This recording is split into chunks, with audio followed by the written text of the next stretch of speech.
Lungo la desolata costa trovo il sogno che la dormiente sente. Ecco l'indecisione, arriva e la possente griglia vede il pasto.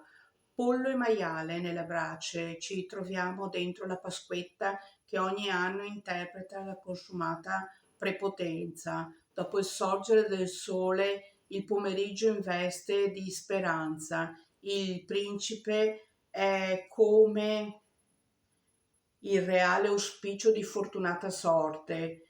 Egli mi appassiona e venero come la venuta di un fiore che dopo l'aratura nasce. Privilegio è il mietere e poi essere anche pasto.